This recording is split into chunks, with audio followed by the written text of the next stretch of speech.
আরজিকর ঘটনার কাণ্ডের প্রতিবাদে আসানসোলে মিছিল করল বিজেপি।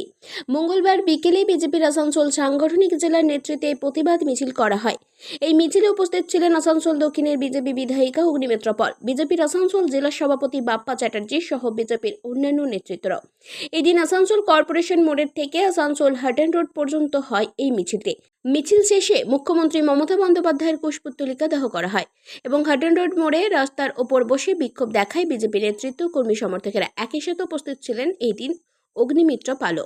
দেখুন, আমাদের মিছিল শুরু হওয়ার কিছুক্ষণ আগেই মহামান্য আদালত সিবিআই তদন্তের নির্দেশ দিয়েছেন, কিন্তু আমরা মুখ্যমন্ত্রী মমতা বন্দ্যোপাধ্যায়, যিনি তার পুলিশ এবং প্রশাসন এবং কলেজের প্রিন্সিপাল সন্দীপ ঘোষকে ইউজ করে, ব্যবহার করে উনি এই কেসটিকে ধামাচাপা দেওয়ার চেষ্টা করেছেন।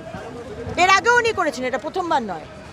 প্রথমেই যখন কেসটা হলো, তার পুলিশ গিয়ে বললো এটা তো আত্মহত্যা, বাবা মাকেও বলা হলো এটা তো আত্মহত্যা, অথচ অর্ধনগ্ন বডি, সারা বডিতে ক্ষতবিক্ষত, চোখ থেকে রক্ত বেরোচ্ছে, মুখ থেকে রক্ত, প্রাইভেট পার্টস থেকে রক্ত বেরোচ্ছে, বলে দিল এটা সুইসাইড। তারপরে আজকে আমরা বারবার বললাম বডি প্রিজার্ভ করা হোক, সুপ্রিম কোর্টের নির্দেশ আছে বডি প্রিজার্ভ করার, যেখানে কোনো ডিসক্রিপেন্সি হবে, কিন্তু এখানে বডি প্রিজার্ভ করা হলো না, পুড়িয়ে দিল সেই রাত্রেবেলা।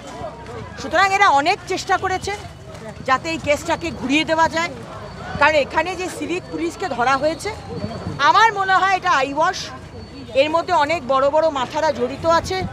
এবং আমরা যা শুনতে পাচ্ছি টিএমসির কোনো এমপি, তার ভাইপো এর মধ্যে ডাইরেক্টলি জড়িত।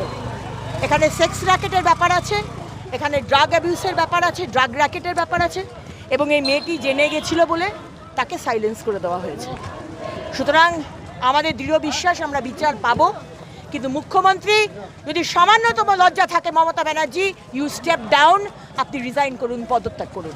মমতা ব্যানার্জির আসানসোল থেকে সঞ্জয় যাদবের রিপোর্ট, 99 নিউজ বাংলা।